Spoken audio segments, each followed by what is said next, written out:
I love strong men, and strong men tell their daughters and tell women, you need to stand up and do what you need to do and don't back down. You can't hold us back. You can't hold us back. You can't hold us back. Hey folks, Roland Martin here, Woke.Vote.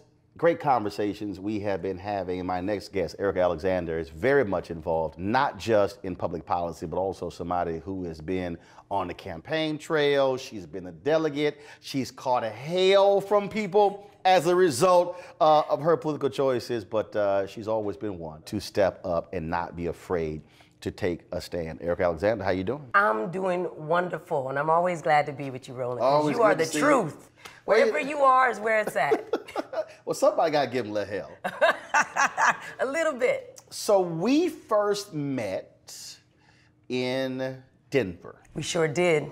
So I interviewed you after that for my book on the first, President Barack Obama's Road to the White House. Was that the first campaign you got that heavily involved in? Most definitely. I mean, I'd done a few, like, knocking on doors for John Kerry's campaign, but that was just around Los Angeles. That was the first time that anybody had ever asked me to be that involved. They needed people, and I knew Mignon Moore, and there were many black women who were with her, and they asked me, could I show up to South Carolina?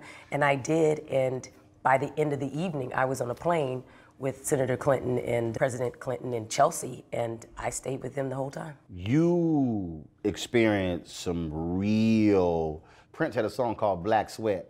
I would say you experienced some serious black heat. Being a black woman supporting Hillary Clinton that heavily against Senator Barack Obama. Yeah, which was bizarre to me. I mean, you know, I would happen to be in good company. Again, I was with Mignon Moore, I was Maya Angelou, I was with Ileana Van Zandt. But the thing is, and you have to have the courage of your convictions, I always liked Hillary Clinton. I was okay with it, but it was hard for other people to see me in that, I guess, in their posse. You know what, here's the weird thing. Up until that point, I'd never heard of Senator Obama. You know, I didn't know very much about him. I knew that he'd done a really great speech, and that he seemed to have a really great platform that matched hers. Mm-hmm. And I was a woman. I've been very pro-woman since I was a little girl. And so I've been a feminist, at least in my mind, for a long time. My father was one of the people, I think, who radicalized me, if there was any sort of radical movement. I love strong men, and strong men tell their daughters and tell women, you need to stand up and do what you need to do and don't back down. So that wasn't gonna, you know, make me back down just because other people were going the other way. I thought that we could all be for each other and still win. You caught a lot of hell. I was all right with it, though. Look, if you're outside the mainstream, and I felt outside the mainstream my whole life, you can't, no one can push you aside any further. You can just hold your ground and say, listen, you may despise me, you may not understand my choice, but at least you can respect that I stood in it. But did it hurt? Did it hurt to have people who look like you, people who you know, literally question your blackness? Yes, but only a little bit. Because again, I'm from the mountains of Arizona. Both my parents were orphans. I lived in a hotel called Starlight off of Route 66 for the first 11 years of my life. All people have always questioned my blackness. When I came to Philadelphia, he was the most black people I had ever seen in my life. My father was Church of God in Christ preacher, Baptist. Kojic, and then he changed to Lutheran. And he did that because it was the 70s. Yeah, German Lutherans up in the mountains of Arizona. Hey, hold on. He went from Kojic to German Lutherans? Yeah, because he had 6 kids and they had health care. And he made that choice. He looked at it and thought he was basically an employee that got, you know, offerings off of a plate. That's like getting tipped wages your whole life. and you living out of, his first part of his life, living out of trash cans. We dumpster dive. We would go into dumpsters and throw out cans and bottles and crush them, and that wasn't like, side money, that was our living money. That's how we lived. So when he got a chance, I think he saw a chance. He had his first heart attack at 35 years of age. He took it. Right at the 70s, they were open, I think, white hippie type people were open to listening to different types of pastors because of Martin Luther King and people sharing their pain and their love and their music all through, the first part of the 70s, because the end of the 60s were so bad. So he was one of the preachers that I think caught, the wave, and they offered to make him a Lutheran pastor. They sent him to the Lutheran Theological Seminary in Philadelphia. I was there, and the minute I got there, the first time I went to Leeds Middle School, the first thing they said is I wasn't black enough. They said it, they say, why you talk so proper? Can I hold your pencil? I said, hold my pencil? No, I'm okay, I'm cool. I can hold my own pencil. I mean, they automatically thought that I couldn't be legitimate. But you know what? They didn't bother me past that. I think they saw that I could look them in the eye and I could, I didn't turn away, I didn't duck. I knew not to do that. But already I was outside the mainstream.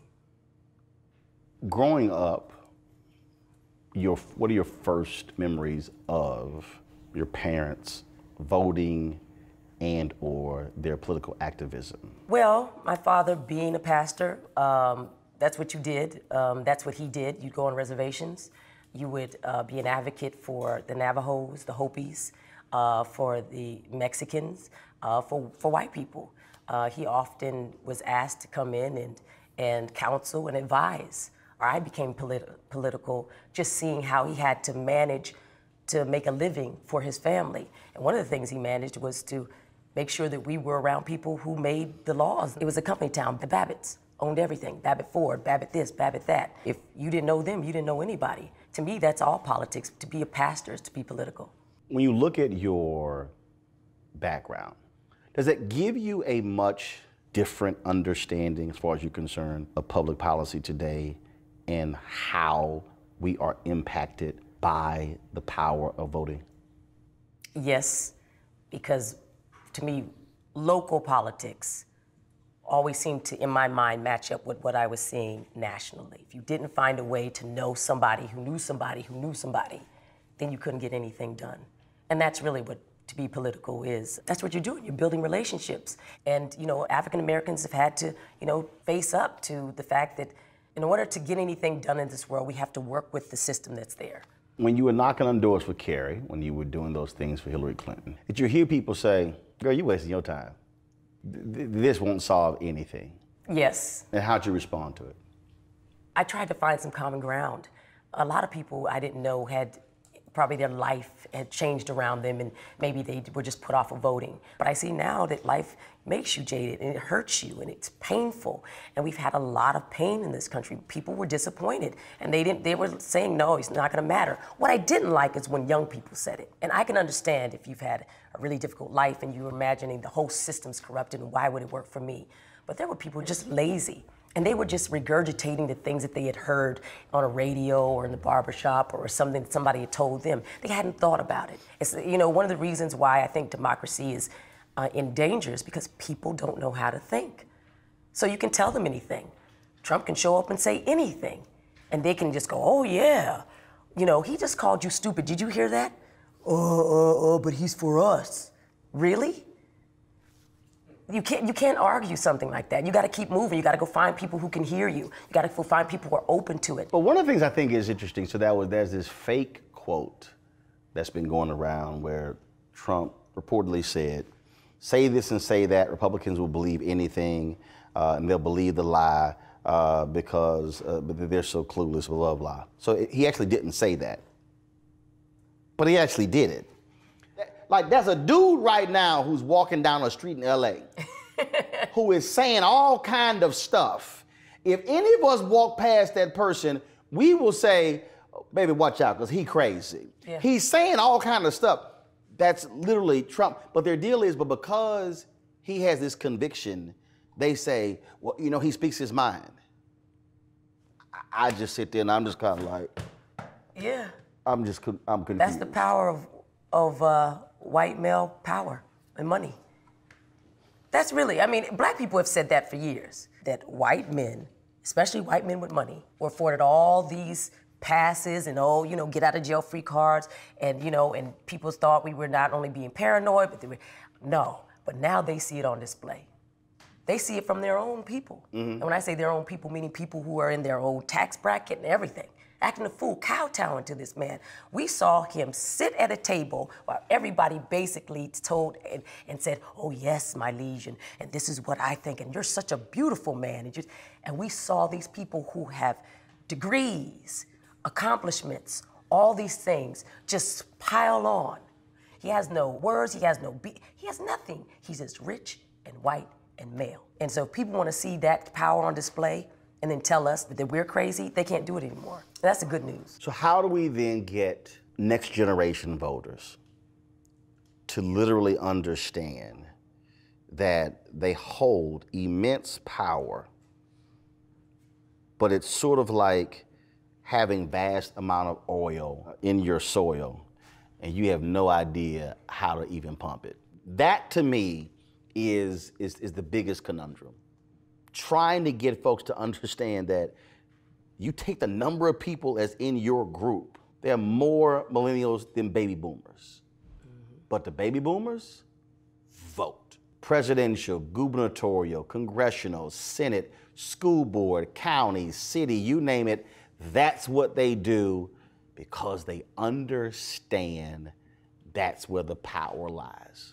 Well, I think for one thing, baby boomers vote because they know that their parents especially went through World War II and the Vietnam War, and they can remember at least those lessons through even viscerally or osmosis. I think that we have to stop apologizing. We have to start bragging. I think. Explain that. Everybody knows that I'm a Hillary Clinton girl, but I can tell you right now, if the one thing I could say about what she should have done is she should have told people what she accomplished. She should have been up front and told people, no. You see that thing? That's me. Oh yeah, in there? Yeah, me too. Midterms are coming up, then of course you have 2020 presidential election. You talked about knocking on doors, you talked about being on HBCU campuses. You came upon, somebody came up to you, young woman, young man, and they like, look, Eric, baby, I hear you, but I just don't think this thing makes any sense whatsoever. I just want to go on about my business and try to live my life. You got 30 seconds to explain to them why them registering, why them voting matters. What do you tell them? I say I ain't got enough time. No, that's all you got is 30 seconds. You got to vote for like your life depends upon it, because it does. I mean, if you like the way it's happened, that's what's going on around you, and that's the way it is, then fine. But I said, if that's how it is, then sit it out. But whatever happens, then you own it. And if you own it, then you can't complain about it. That's what I tell them. That was 19 seconds. Well, listen, I don't know. I mean, you know what? I'm done with trying to convince people to try to vote for their life. You have to run for your life. I'm gonna go try to get people who are open to it and lead them, because I don't know. I think maybe what's happened to me is that I got a little sort of I got armor on. And when I see somebody who's still being belligerent and doesn't want to show up, and I was like, if it's all you have to do, you can turn on that television, you can literally go and look at that game and make sure that you have that jersey on and show up and get that ticket, and make sure you get on time with the right amount of beer and you can't go and show up and vote 30 minutes or an hour out your day. I don't know what to say to you. You either gonna help run it or they're gonna run it for you. They want marginalized groups historically to be asleep because the demographic numbers in America are changing before our very eyes, and they can't handle the shift. But as long as we are asleep, that they can maintain that power. If you're woke and then you're awake, then they see how they're gonna lose that power real quick. Well, I hope they not forget hope. I'm done with hope. Fuck hope, fight. Fight. As my frat brother Vertner Woodson Tandy said, we will fight until hell freezes over, and then we will fight on the ice. I know that's right. All right, Erika, I appreciate Roland Martin. Thanks a bunch. Thank you. All right. Thanks for always being there. You got just one vote. Use it.